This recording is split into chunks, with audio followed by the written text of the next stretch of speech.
What the problem is, we think of consciousness only in regards to our own ego level of experience.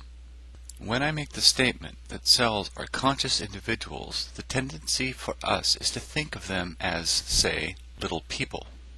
This is not the consciousness they have. Their reality is not ours, though it is from their reality we can form a living body. They are not little humans and don't, quote, think like us.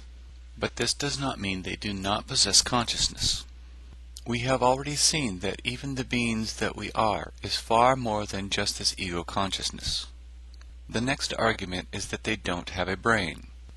But this is more misconceptions on our part to say that a brain has to be structured in a certain way. Our brain is made of cells, molecules, and atoms, and we say it thinks. So how can we discount the cells, even if our own brain is made of them, from that same function? This problem arises from the fact that we believe that thoughts and consciousness was only because of the physical brain. In this text so far, I hope to have shown you that they are not. We have said the brain is the connection to this physical reality for our entity. But the cells, being physical and also having a complex structure, can be as well. It does not have eyes or ears, but it does have its own senses. We can see cells react to their environment and yet can say they cannot think. It is certain they do not think like us, and it is this we have to understand.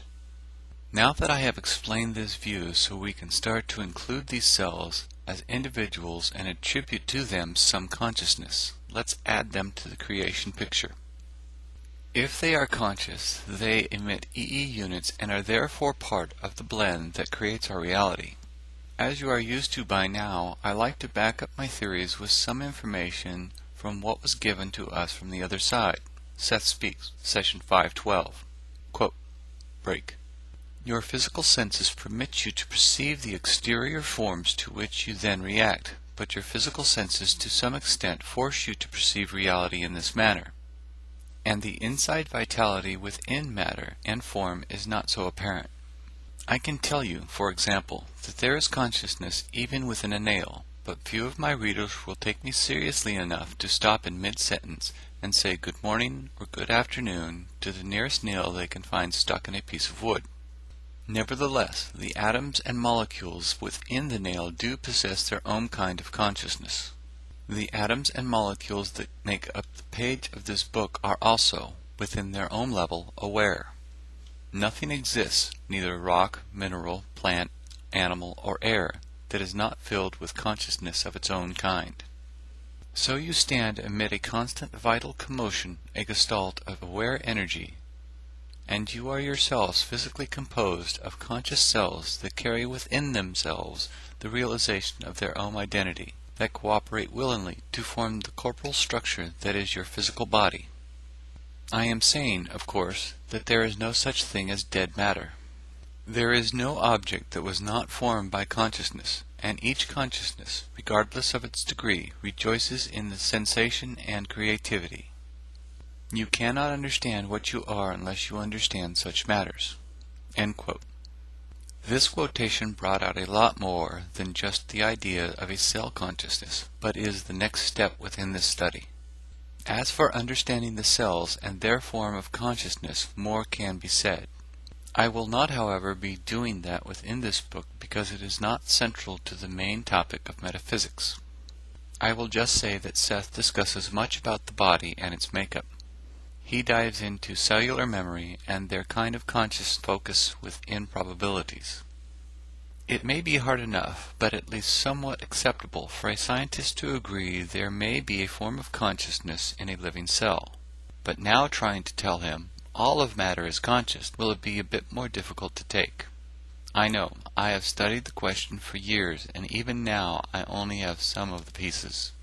It is fortunate, however, that Seth understands the scientific mind and has brought out some concepts that may prove out. We will look at these atomic consciousnesses from what has been said so far. We can see the statement, quote, our kind of consciousness, end quote. This comes up twice so far. From what I have explained earlier about cell consciousness, and I think we can also apply it here, it is not human consciousness within these things, but its, quote, own kind. This should be our first clue that it is our limited ability within the physical focused ego to comprehend these consciousnesses, but that should not discount their existence. Let us take an atom as we think we understand it by today's theories and see if it is alive. It does react to its environment, but how alien that environment must be to ours. It changes its state of vibration depending upon its energy levels, but it is never still. It is attracted to other atoms and has some discrimination in this. At this point in the description, if you are thinking of these little atoms doing these things, are you also placing a human quality on it? This is a mistake that holds us back to understanding what it is for itself. But it does exist, and from an entity that has the ability to focus its consciousness in other realities, we are told they are conscious with their own kind of consciousness. Because consciousness is a metaphysical property, there is no physical way to prove its existence, but also no way to disprove this theory either. There have been many religions that do apply a consciousness to everything. Even the Native Americans place a, quote, spirit of into their world. This, quote, spirit of, is the metaphysical counterpart of the thing. Maybe it will be easier if we said the spirit of the tree, talking about one particular thing, to understand it as an independent being. But how many of you will still assign a human type of spirit to it? Let's try and not do that within the understanding of consciousness that is not our own, and we may come to a superior understanding. I cannot help but also think of our concepts of God. It seems that when man thinks of a God, they inevitably apply a humanistic personality to him. Now that we have touched on this idea of consciousness within everything, or as I think is more to the metaphysical point, consciousness is the cause of everything, let's dig in deeper. This next portion may be a bit long, but I want all of the information up front, straight from Seth. Unknown Realities, Session 682. Quote, break. There are units of consciousness, then, as there are units of matter. I do not want you to think of these units as particles.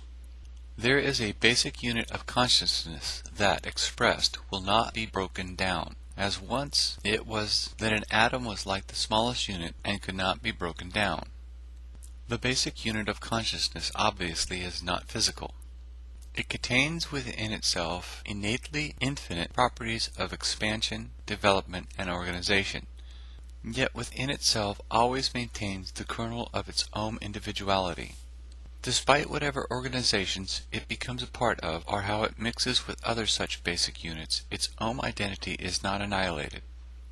It is aware energy, identified within itself as itself, not, quote, personified, but awareized. It is therefore the source of all other kinds of consciousness, and the varieties of its activity are infinite. Break. Their nature is the vitalizing force behind everything in your physical universe, and others as well. These units can indeed appear in several places at once, and without going through your space, in your terms. Literally now, these basic units of consciousness can be in all places at once. They are in all places at once. They will not be recognized because they will always appear as something else. Of course, they move faster than light. There are millions of them in one atom, many millions. Each of these units is aware of the reality of all others and influence all others. In your terms, these units can move forward or backward in time, but they can also move into thresholds of time with which you are not familiar. All probabilities are probed and experienced, and all possible universes created from these units. Break. Break. All matter is based upon the units mentioned, with their unpredictability and their propensity for exploring all probabilities. Even your atomic structure, then, is poised between probabilities. End quote. I am making a break here within all of the material covered because Seth goes on for some time with probabilities before coming back to these units of consciousness. I will not go into the probabilities within this text as it is not the metaphysical aspects we are studying. From Seth's view, they are a part of this reality and very important, but the length of study and comprehension of probabilities would take some time. To continue with these units, Unknown Realities, Session 683, quote, "Through these unit consciousnesses makes its mark, not one scribble is ever annihilated. The experience of any given unit, constantly changing, affects all other units. Break. Within these units there is, again, a propensity for growth and organization. Within a literally infinite field of activity, meaningful order arose out of the propensity for significance. Briefly, certain units would settle upon various kinds of organization, find these significant, then build upon them and attract others of the same nature.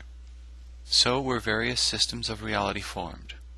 The particular kind of significance settled upon would act both as a directive for the experience and as a method of erecting effective boundaries within which the selected kind of behavior would continue. The units can and do intermix, yet because of the propensity for selectivity and significance, whole groups of them will, quote, repel other whole groups, thus providing a protective inner system of interaction. The units form themselves into the various systems that they have themselves initiated. They transform themselves, therefore, into the structured reality that they then become. Break." End quote. This is not the end of what is said about these units of consciousness, but for the idea to unfold in this book we have almost enough. There is one more portion of this text I will add that binds what we have been looking for so far. Unknown Realities, Session 683. Quote, break. "We will call the basic units of consciousness, quote, CU, end quote. The letter, quote, C, the letter, quote, U, consciousness units. From them, EE units are formed, and the first roots sent out into the world of physical matter." End quote. We can see the correlation by this last part of the quotation in that these units of what reality itself is made of, in a sense, also created through the emissions of EE units. So if we put this all together, we are by no means alone in the formation of our physical universe, but in it as our own form of conscious awareness focused through the body. I know that this last portion may have set up more confusion than clarity on how we interact with our environment due to some of the depth it involved. But Seth does go into even more depth in his discussion of these CU in relation to us. What this has all led us to, as far as metaphysics is concerned, is that the root cause of all things is consciousness. This creates, or emanates thought energy that then becomes the form of our perceived reality. So now the question may be, what is the source or cause of consciousness? This is where most people may refer to God as the ultimate source and the creator of all things, and I do not dispute that from all of the evidence of the universe there is creativity.